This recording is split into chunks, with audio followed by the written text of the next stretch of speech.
ओम श्री गणेशाय नमः। दोस्तों, पौष मास की आगे की कथा में आज सुनेंगे श्रीमद् भागवत महापुराण के द्वितीय स्कंद का 10वां अध्याय। इस अध्याय में जानेंगे भागवत के 10 लक्षण। श्री सुखदेव जी कहते हैं, परीक्षित, इस भागवत पुराण में सर्ग, विसर्ग, स्थान, पोषण, उति, मनवंतर, ईशानु कथा, निरोध, मुक्ति और आश्रय, इन 10 विषयों का वर्णन है। इसमें जो 10वां आश्रय तत्व है उसी का ठीक ठीक निश्चय करने के लिए कहीं श्रुति से, कहीं तात्पर्य से और कहीं दोनों के अनुकूल अनुभव से महात्माओं ने अन्य 9 विषयों का बड़ी सुगम रीति से वर्णन किया है। ईश्वर की प्रेरणा से गुणों में क्षोभ होकर रूपांतर होने से जो आकाश आदि पंचभूत, शब्दादि तन्मात्राएं, इंद्रियां, अहंकार और महातत्व की उत्पत्ति होती है, उसे सर्ग कहते हैं। उस विराट पुरुष से उत्पन्न ब्रह्मा जी के द्वारा जो विभिन्न चराचर सृष्टियों का निर्माण होता है उसका नाम विसर्ग। प्रतिपद नाश की ओर बढ़ने वाली सृष्टि को एक मर्यादा में स्थिर रखने से भगवान विष्णु की जो श्रेष्ठता सिद्ध होती है उसका नाम स्थान है। अपने द्वारा सुरक्षित सृष्टि में भक्तों के ऊपर उनकी जो कृपा होती है उसका नाम है पोषण। मनवंतरों के अधिपति जो भगवत शक्ति और प्रजापालन रूप शुद्ध धर्म का अनुष्ठान करते हैं उसे मनवंतर कहते हैं। जीवों की वे वासनाएं जो कर्म के द्वारा उन्हें बंधन में डाल देती है उति नाम से कही जाती है। भगवान के विभिन्न अवतारों के और उनके प्रेमी भक्तों की विविध आख्यानों से युक्त गाथाएं इश्क कथा है। जब भगवान योग निद्रा स्वीकार करके शयन करते हैं तब इस जीव का अपनी उपाधियों के साथ उनमें लीन हो जाना निरोध है। अज्ञान कल्पित का तृप्त, भोग तृप्त आदि अनात्म भाव का परित्याग करके अपने वास्तविक स्वरूप परमात्मा में स्थित होना ही मुक्ति है। परीक्षित, इस चराचर जगत की उत्पत्ति और प्रलय जिस तत्व से प्रकाशित होते हैं वह परम ब्रह्म ही आश्रय है। शास्त्रों में उसी को परमात्मा कहा जाता है। जो नेत्र आदि इंद्रियों का अभिमानी दृष्टा जीव है वही इंद्रियों के अधिष्ठात्री देवता सूर्य आदि के रूप में भी हैं, और जो नेत्र गोलक आदि से युक्त दृश्य देह है वही उन दोनों को अलग अलग करता है। इन तीनों में यदि एक का भी अभाव हो जाए दूसरे 2 की उपलब्धि नहीं हो सकती। अतः जो इन तीनों को जानता है वह परमात्मा ही सबका अधिष्ठान आश्रय तत्व है। उसका आश्रय वह स्वयं ही है, दूसरा कोई नहीं। जब पूर्वोक्त विराट पुरुष ब्रह्मांड को फोड़कर निकला तब वह अपने रहने का स्थान ढूंढने लगा और स्थान की इच्छा से उस शुद्ध संकल्प पुरुष ने अत्यंत पवित्र जल की सृष्टि की। विराट पुरुष रूप नर से उत्पन्न होने के कारण ही जल का नाम नार पड़ा और उस अपने उत्पन्न किए हुए नार में वह पुरुष 1000 वर्षों तक रहा। इसी से उसका नाम नारायण हुआ।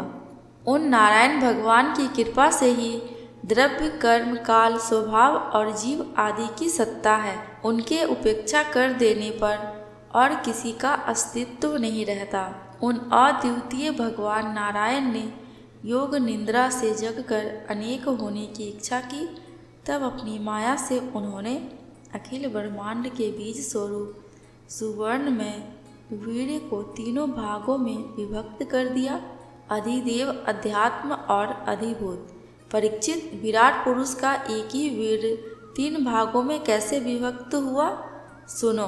विराट पुरुष के हिलने डोलने पर उनके शरीर में रहने वाले आकाश से इंद्रिय बल, मनोबल और शरीर बल की उत्पत्ति हुई। उनसे इन सब का राजा प्राण उत्पन्न हुआ। जैसे सेवक अपने स्वामी राजा के पीछे पीछे चलते हैं वैसे ही सबके शरीरों में प्राण के प्रबल रहने पर ही सारी इंद्रियां प्रबल रहती हैं, और जब वह सुस्त पड़ जाता है तब सारी इंद्रियां भी सुस्त हो जाती है। जब प्राण जोर जोर से आने जाने लगा तब विराट पुरुष को भूख प्यास अनुभव हुआ। खाने पीने की इच्छा करते ही सबसे पहले उनके शरीर में मुख प्रकट हुआ, मुख से तालु और तालु से रसनेंद्रिय प्रकट हुई। इसके बाद अनेकों प्रकार से रस उत्पन्न हुए जिन्हें रसना ग्रहण करती है। जब उनकी इच्छा बोलने की हुई तब वाक इंद्रिय, उसके अधिष्ठात्र देवता अग्नि और उसका विषय बोलना, ये तीनों प्रकट हुए। इसके बाद बहुत दिनों तक उस जल में ही वे रुके रहे। श्वास के वेग से नासिका छिद्र प्रकट हो गए। जब उन्हें सूंघने की इच्छा हुई तब उनकी नाक ज्ञानेंद्रिय आकर बैठ गई और उसके देवता गंध को फैलाने वाले वायुदेव प्रकट हुए। पहले उनके शरीर में प्रकाश नहीं था, फिर जब उन्हें अपने को तथा दूसरी वस्तुओं को देखने की इच्छा हुई तब नेत्रों के छिद्र, उनका अधिष्ठाता सूर्य और नेतेंद्रिय प्रकट हो गए। इन्हीं से रूप का ग्रहण होने लगा। जब वेद रूप ऋषि विराट पुरुष को स्तुतियों के द्वारा जगाने लगे तब उन्हें सुनने की इच्छा हुई। उसी समय कान, उनकी अधिष्ठात्री देवता दिशाएं और श्रोतेंद्रिय प्रकट हुई। इसी से शब्द सुनाई पड़ता है। जब उन्होंने वस्तुओं की कोमलता, कठिनता, हल्कापन, भारीपन, उष्णता और शीतलता आदि जाननी चाहिए तब उनके शरीर में चर्म प्रकट हुआ। पृथ्वी में से जैसे वृक्ष निकल आते हैं उसी प्रकार उस चर्म में रोएं पैदा हुए और उसके भीतर बाहर रहने वाला वायु भी प्रकट हो गया। स्पर्श ग्रहण करने वाली त्वचा इंद्रिय भी साथ ही साथ शरीर में चारों ओर लिपट गई और उससे उन्हें स्पर्श का अनुभव होने लगा। जब उन्हें अनेकों प्रकार के कर्म करने की इच्छा हुई तब उनके हाथ ऊक आए। उन हाथों में ग्रहण करने की शक्ति हस्ततेंद्रिय तथा उसके अधिदेवता इंद्र प्रकट हुए और दोनों के आश्रय से होने वाला ग्रहण रूप कर्म भी प्रकट हो गया। जब उन्हें अभीष्ट स्थान पर जाने की इच्छा हुई तब उनके शरीर में पैर उगाए। चरणों के साथ ही चरण इंद्रिय और अधिष्ठता रूप में वहाँ स्वयं यज्ञ पुरुष भगवान विष्णु स्थित हो गए और उन्हीं में चलना रप कर्म प्रकट हुआ। मनुष्य इसी चरणेंद्रिय से चलकर यज्ञ सामग्री एकत्र करते हैं। संतान, रति और स्वर्ग भोग की कामना होने पर विराट पुरुष के शरीर में लिंग की उत्पत्ति हुई।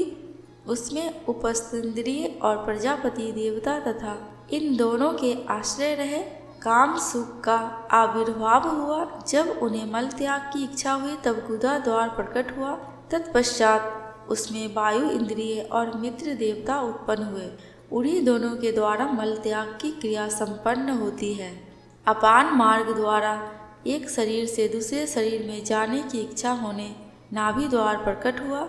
उससे अपान और मृत्यु देवता प्रकट हुए। इन दोनों के आश्रय से ही प्राण और अपान का बीजो यानी मृत्यु होती है। जब विराट पुरुष को अन्न जल ग्रहण करने की इच्छा हुई तब कोक, आते और नारियां उत्पन्न हुई। साथ ही कुक्षी के देवता समुद्र, नारियों के देवता नदियाँ एवं तुष्टि और पुष्टि, ये दोनों उनके आश्रित विषय उत्पन्न हुए। जब उन्होंने अपनी माया पर विचार करना चाहा तब हृदय की उत्पत्ति हुई। उससे मन रूप इंद्रिय और मन से उसका देवता चंद्रमा तथा विषय कामना और संकल्प प्रकट हुए। विराट पुरुष के शरीर में पृथ्वी, जल और तेज से 7 धातुएं प्रकट हुई। त्वचा, चर्म, मांस, रुधिर, मेद, मज्जा और अस्थि। इसी प्रकार आकाश, जल और वायु से प्राणों की उत्पत्ति हुई। श्रोतादि सब इंद्रियां शब्दादि विषयों को ग्रहण करने वाली है।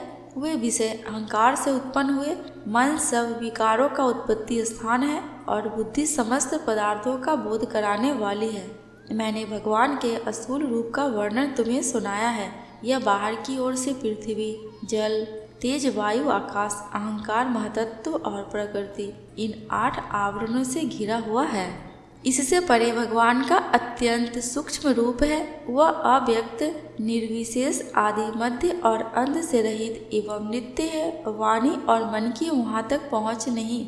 मैंने तुम्हें भगवान के स्थूल और सूक्ष्म, व्यक्त और अव्यक्त जिन 2 रूपों का वर्णन सुनाया है, ये दोनों ही भगवान की माया के द्वारा रचित है। इसलिए विद्वान पुरुष इन दोनों को ही स्वीकार नहीं कर वास्तव में भगवान निष्क्रिय हैं, अपनी शक्ति से ही वे सक्रिय बनते हैं, फिर तो वे ब्रह्मा का यह विराट रूप धारण करके वाच्य और वाचक शब्द और उसके अर्थ के रूप में प्रकट होते हैं और अनेकों नाम रूप तथा क्रियाएं स्वीकार करते हैं।